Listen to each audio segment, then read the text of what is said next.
أعوذ بالله من الشيطان الرجيم. بسم الله الرحمن الرحيم. يا أيها الذين آمنوا اتقوا الله ولتنظر نفس ما قدمت لغد واتقوا الله إن الله خبير بما تعملون. وقال تعالى في آية أخرى: يا أيها الذين آمنوا اتقوا الله وقولوا قولا سديدا يصلح لكم أعمالكم ويغفر لكم ذنوبكم ومن يطع الله ورسوله فقد فاز فوزا عظيما. وقال رسول الله صلى الله عليه وسلم: من أحب أن يبسط له في رزقه وأن ينسأ له في أثره فليصل رحمه. وقال سيدنا أبي بكر الصديق رضي الله عنه: من دخل القبر بلا زاد فكأنما ركب البحر بلا سفينة. Amma ba'd. Bapak-bapak dan ibu-ibu hadirin mustami'in mustami'at jamaah Masjid Agung Nurul Huda insyaallah dimakan Allah Subhanahu wa taala.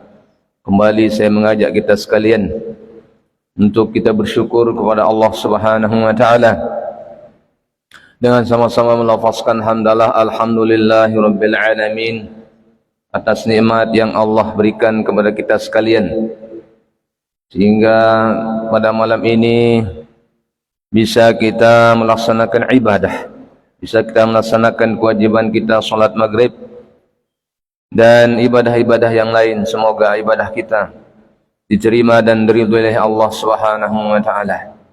Dan mudah-mudahan dengan kita bersyukur, dengan memuji Allah, la azidannakum, Allah akan menambah nikmat kepada kita sekalian. Selanjutnya kita berselawat, Allahumma salli ala Muhammad wa ala ali sayyidina Muhammad. Salatullah salamullah ala taha rasulillah.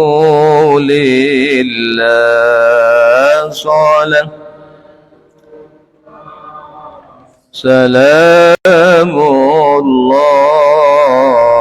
ala yasin habibillah. Tawassalna bismillah wa bil hadi rasulillah wa kul jahidin lillah bi ahlil badriyah. Allah salatullah salamullah ala taha rasulillah.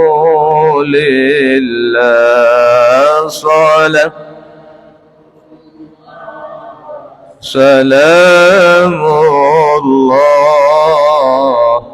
ala yasin habibillah. Allahumma salli wa sallim wa barik alaihi wa ala alihi. Bapak-bapak dan ibu hadirin, selanjutnya mari kita baca Fatihah kepada pengarang kitab ini, Syekh Nawawi Al-Bantani, dan semua para ulama dan guru-guru kita dan orang-orang tua kita. Mudah-mudahan kita semua mendapatkan keberkahan, mengalir keberkahan kepada kita sekalian. Mudah-mudahan dengan kita bertawassul dengan membaca surah Al-Fatihah, mudah-mudahan kita juga diberikan kesehatan oleh Allah Subhanahu wa taala untuk terus kita melaksanakan ibadah, bisa istiqamah untuk beribadah kepada Allah Subhanahu wa taala. Sirril Fatihah. Alhamdulillah. Iya kana nasta'in. Sallallahu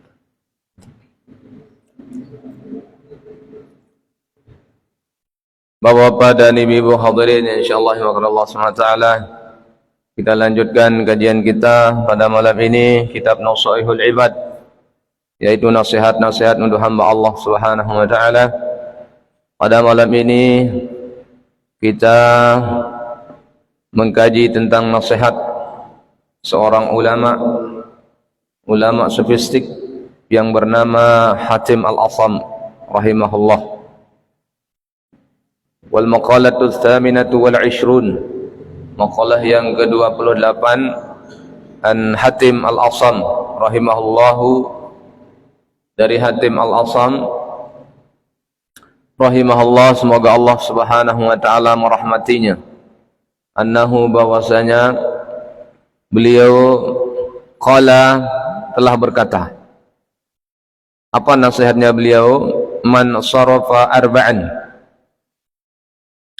barang siapa yang berpaling dari 4 perkara. Sarafa itu berpaling atau meninggalkan 4 perkara, ila arba'in, menuju 4 perkara yang lain, wajadal jannah, maka dia akan mendapatkan surganya Allah Subhanahu wa taala. Jadi ini nasihat seorang ulama yang disebut dengan Al-Asam, yang Al-Asam itu gelarnya beliau, yang digelari Al-Asam karena kalau tidak salah sudah saya jelaskan, Al-Asam itu artinya tuli, berpura-pura tidak mendengar. Berpura-pura tidak mendengar, karena ada seorang wanita yang bertanya kepada beliau, tapi wanita itu dia mengeluarkan angin, mengeluarkan kentutnya ketika dia bertanya.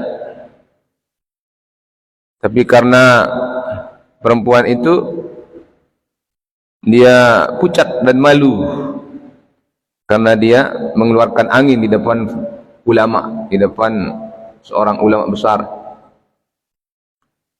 Tetapi Imam Hatim Al-Asam ini berpura-pura tidak mendengar, sehingga beliau mengatakan, irfa'i sautak, angkat suaramu, saya tidak dengar.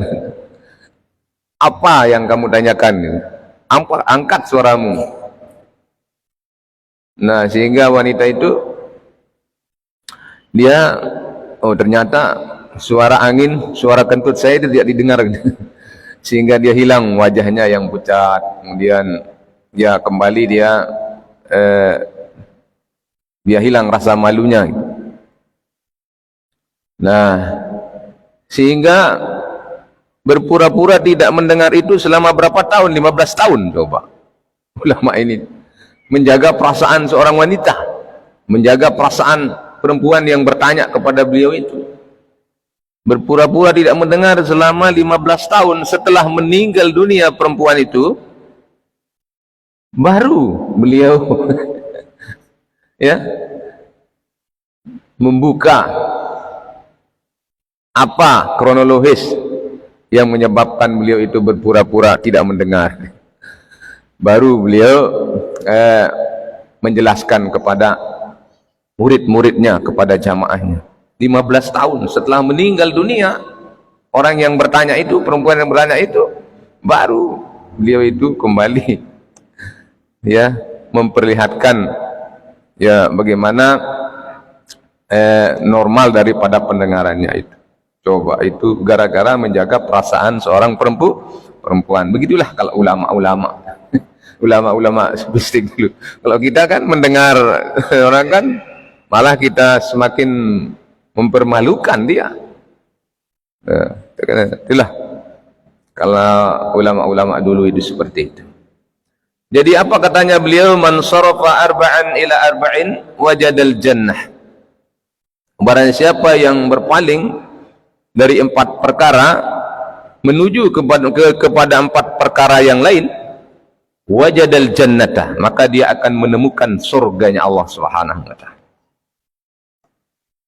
Man taraka arba'an tawajjaha ila arba'in wajadal jannah. Ay man taraka arba'an, barang siapa yang meninggalkan 4 perkara kemudian watawajjaha, menuju, mengarah kepada 4 perkara yang lain, ila arba'in wajadal jannata, maka dia akan menemukan surga itu. Yang pertama katanya beliau adalah an-naum ilal qabri, an-nauma ilal qabri, meninggalkan tidur yang banyak menuju kepada tidur yang sebenarnya gitu. Yaitu alam kubur maksudnya. Ya. Ini kajian tasawufnya kalimat ini, bahwa an-naum ilal qabri, artinya meninggalkan tidur yang banyak menuju kepada tidur istirahat yang sebenarnya, tidur yang sebenarnya, yaitu alam kubur maksudnya. Karena kita di dunia ini kan kita diharapkan hanya 8 jam saja tidurnya, kita baru dihitung normal. Kalau lebih dari itu sudah berapa waktu yang terbuang gitu. Kalau kita hitung-hitung, coba kita berusia 60 tahun misalnya, kemudian lebih dari 8 jam tidur kita, wah itu berarti banyak yang sudah terbuang waktu ini untuk kita tidak beribadah kepada Allah SWT. Jadi meninggalkan tidur yang banyak itu maksudnya adalah penjelasan dalam kitab ini, bi antaraka rahatan naum wa tawajjaha ila rahatin fil qabri, yaitu dengan meninggalkan kenikmatan yang tidur banyak menuju kepada kenikmatan ketika kita berada di alam kubur katanya. Dengan cara apa? Bi an amala salihan, dengan cara beramal soleh. Makanya Sayyidina Abu Bakar As-Siddiq radhiyallahu an, beliau menjelaskan bahwa man dakhalal qabra bila zadin maka annama raqibal bahar bila safinatin. Barang siapa yang masuk kubur katanya bila zadin, dengan tanpa bekal yang cukup, dengan tanpa amal soleh, maka annama raqibal bahar bila safinatin, maka seolah-olah dia seperti orang yang naik ke laut tanpa perahu, dia akan tenggelam gitu. Kalgurikil mugawwis, kalgurikil mugawwas katanya dalam hadis, seperti orang yang tenggelam minta tolong dia. Kalau orang masuk kubur itu kan minta tolong dia. Mal mayyitu bi qabrihi kalgurikil mugawwas, kalgurikil mugawwis, tiadalah dari kematian itu adalah kecuali dia seperti orang yang tenggelam minta tolong, tolong katanya. Tapi kita tidak diperdengarkan oleh Allah SWT. Tolong. Sehingga penjelasan daripada hadis itu apa maksudnya? Seperti orang yang tenggelam itu yantaziru da'watan min ibnihi wa sadiqi lahu wa jari lahu wa ahlihi, dia menunggu doa-doa dari anaknya, doa-doa dari saudaranya, teman-temannya, sahabatnya, keluarganya, ya tunggu doa. Kalau kita baca kitab I'anatul Thalibin yang sering dikaji di pesantren karangan Syekh Bakri Safa Ad-Dimyati, murid dari Imam Ibnu Hajar Al-Asqalani, bahwa memang ruh-ruhnya orang yang sudah meninggal itu dia minta kepada kita yang masih hidup ini. Ya, minta ya. Tapi tidak diperdengarkan oleh Allah SWT. Seperti dia di kalimat itu sangat panjang sekali tuh. Ulama Syekh Bakri Safa Al-Dimyati itu menjelaskan bahwa ya waladi, hai anak-anakku katanya, Ya aqribi, hei kerabat keluargaku. Ya man sakanu buyutana, hei orang-orang yang tinggal di rumah kami. Itu ya, dipanggil tuh oleh orang-orang yang sudah meninggal dunia itu. Wa ya maqtasamu amwalana, hai orang-orang yang bagi harta benda kami. Panggil semua. Sehingga dia mengatakan, hal minkum wa yatafakkarna wa yazakkarna. Apakah kalian ini tidak memikirkan kami dan mengingat kami? Nahnu fi sijnin tawilin syadid. Kami ini berada dalam penjara yang cukup panjang sekali gitu. Alam kubur maksudnya. Alam kubur kita tidak tahu. Hanya berapa meter coba liang lahat itu? 3 meter ya? Kurang lebih itu.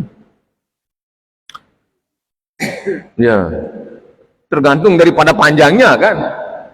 Kan makanya orang yang mati itu kan jenazahnya itu diukur dulu tuh. Kadang-kadang pakai tali rapia itu. Pakai meteran, diukur dulu baru digali liang lahatnya. Berapa meter ya? Lain kalau zaman-zaman umat-umat terdahulu tuh, kalau nabi-nabi terdahulu itu panjangnya itu sampai berapa meter tuh panjangnya. Kalau kita umat Muhammad sallallahu alaihi wasallam ini ya pendek-pendek, kecil-kecil lagi, jarang ada yang besar-besar. Kalau yang dulu itu umur-umurnya panjang-panjang, minimal ya 200 tahun ya. Kalau kita itu ya kalau sudah 50-an, 60, 70 itu sudah, itulah a'mar ummati ma baina sittin wa sab'ina a'maran. Umur umatku rata-rata 60-70 tahun kata Nabi ini. Sehingga dia ruhnya orang yang beriman itu dia memanggil hal minkum wa yatafakkarna wa yatazakkarna. Apakah kalian memikirkan kami dan mengingat kami? Nahnu fi sijnin tawilin wa syadid. Kami ini berada dalam penjara yang kokoh, keras. Yang al-kubru zulmatun, kubur itu gelap. Oleh sebab itu katanya dalam kitab itu, la tabkhalu, jangan kamu pelit katanya. Coba, jangan kamu pelit katanya. Pelit dalam hal apa? Itulah tadi itu. Pelit dalam hal mendoakan, mendoakan keluarga, mendoakan ibu bapak. Kalau kita yang selaku anak, Allahumma gfirli wali walidayya warhamhuma kama rabbayani shaghira. Makanya tradisi kan tahlil 3 malam 3 hari itu kan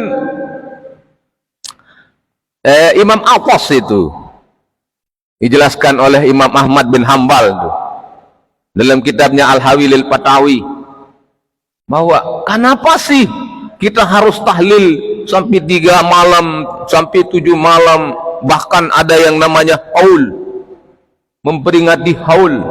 Para ulama-ulama kita kan, para tuan guru kita, orang-orang tua kita itu, oh ini haul orang tua saya, oh ini takziah sampai 3 malam.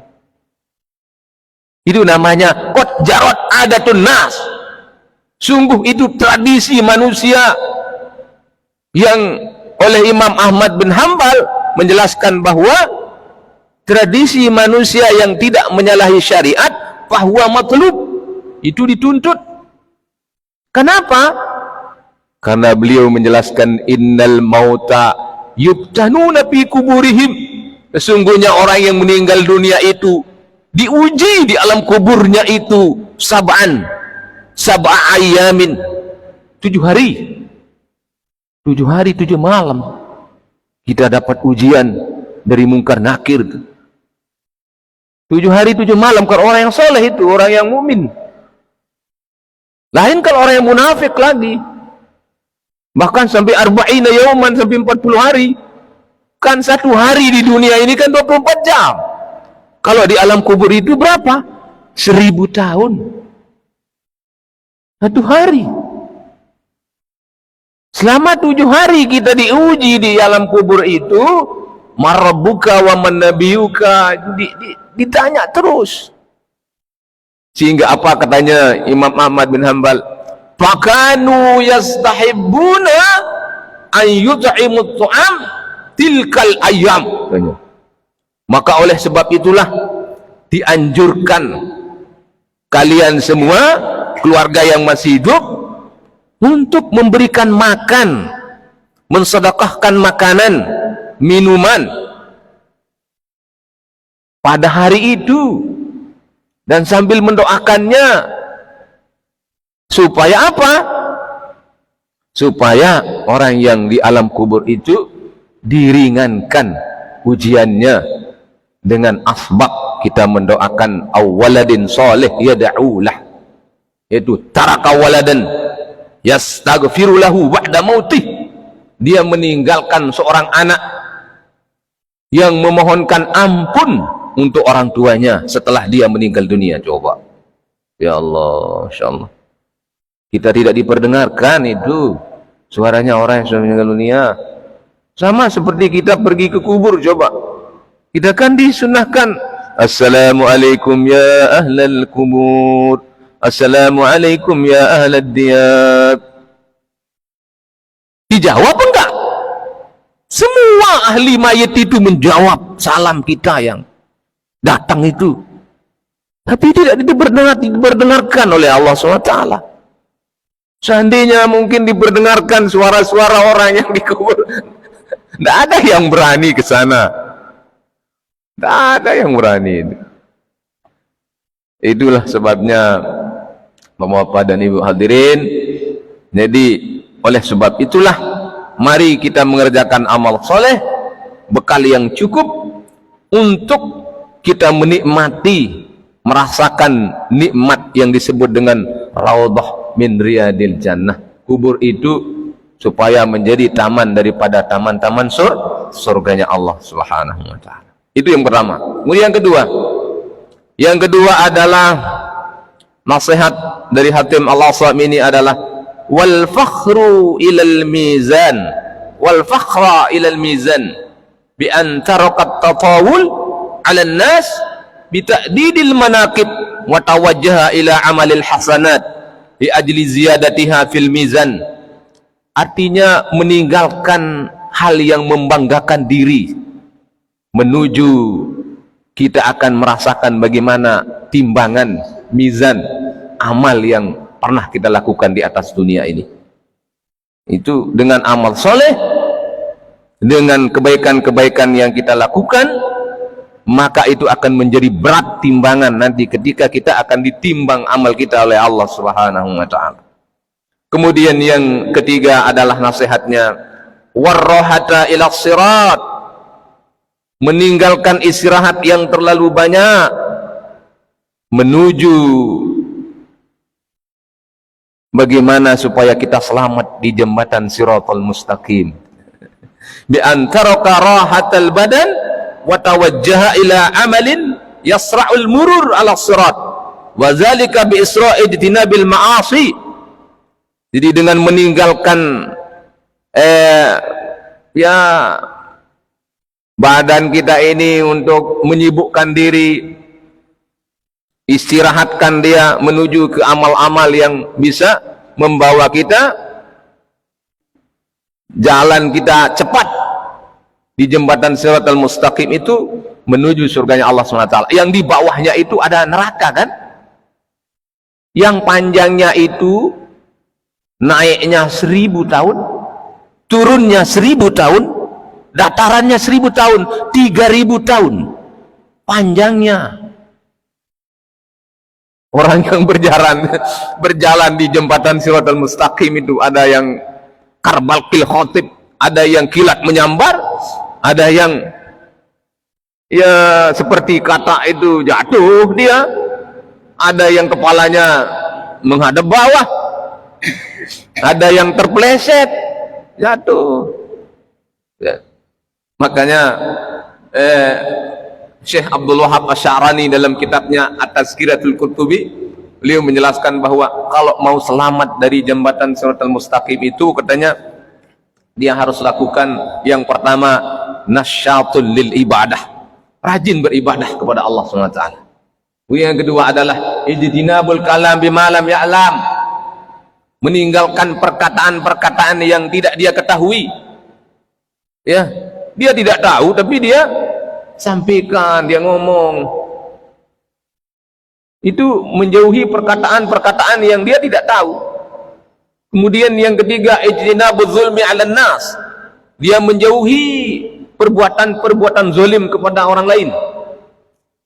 Kemudian husnus sadaqah, dia memperbaiki sedekahnya. Itu juga bisa membuat kita selamat di jambatan Shiratal Mustaqim itu. Kemudian yang selanjutnya kasratul murur ilal masjid, sering-sering menuju masjid, berjalan menuju masjid untuk melakukan ibadah, sholat jamaah, duduk di majelis ilmu, membaca Al-Quran, ya, bermusyawarah tentang kebaikan-kebaikan. Karena apa? Man yakudil masjid baitahu, barang siapa yang menjadikan masjid itu sebagai rumahnya, dammanallahu lahu ruh warahmah wal jawas ala sirat, maka Allah menjamin baginya kesenangan, Allah akan menurunkan rahmat dan memudahkan dia menuju jembatan Shiratal Mustaqim. Ya, itulah kelebihannya, itulah amalan-amalan yang kita lakukan ketika kita kepingin di jembatan Shiratal Mustaqim itu, ya, dimudahkan oleh Allah Subhanahu wa Ta'ala. Yang terakhir, nasihat Hatim Al-Asami ini adalah wasyahwah ilal jannah, meninggalkan nafsu syahwat menuju surganya Allah Subhanahu wa Ta'ala. Apa maksudnya? Bi antaraka syahwah wa tawajjaha ila masyaqqatil ibadah fa innal jannata khuffatil makar khuffat bil makari. Artinya meninggalkan nafsu-nafsu, ya, cinta dunia, nafsu-nafsu yang menjerumuskan dia menuju kepada kesulitan beribadah. Kenapa? Fa innal jannata khuffat bil makari, karena surga itu dikelilingi dengan perbuatan yang tidak enak. Kan kalau surga itu kan pasti kita kan malas, hal-hal yang tidak enak. Nah, kalau hal yang menuju ke neraka itu kan bersih tentang nafsu-nafsu syahwat yang mengarah kepada yang enak-enak gitu kan. Yang enak-enak, misalnya melihat aurat enak gitu kan. Ya, melihat-lihat apa itu yang itu enak itu. Kalau yang surga ini yang berat sekali, masyaqqatil ibadah, berat untuk beribadah kepada Allah Subhanahu wa Ta'ala. Nah, itu ada 4 perkara yang harus kita tinggalkan, kemudian 4 perkara yang lain untuk kita mendapatkan surganya Allah SWT. Yang pertama adalah meninggalkan tidur yang banyak, yang kita pikirkan bagaimana bekal yang cukup untuk kita bawa di peristirahatan kita yang sebenarnya, yaitu alam kubur. Kemudian menghilangkan, membanggakan diri menuju kepada timbangan amal kita, mizan kita nanti ketika kita berhadapan dengan Allah SWT. Kemudian meninggalkan istirahat yang banyak menuju kepada, ya, bagaimana kita bisa mudah menuju Shiratal Mustaqim, menuju surganya Allah Subhanahu wa Ta'ala. Kemudian yang terakhir adalah wasyahwah ilal jannah, meninggalkan nafsu syahwat, nafsu yang menjerumuskan kita menuju kepada, ya, sulitnya beribadah, yaitu mengharapkan surganya Allah Subhanahu wa Ta'ala. Mudah-mudahan 4 nasihat ini bisa menjadi pegangan kita dalam kehidupan kita sehari-hari. Seperti yang tadi juga, alhamdulillah bisa saya sampaikan pendapat-pendapat para ulama. Ada yang perlu di Salam.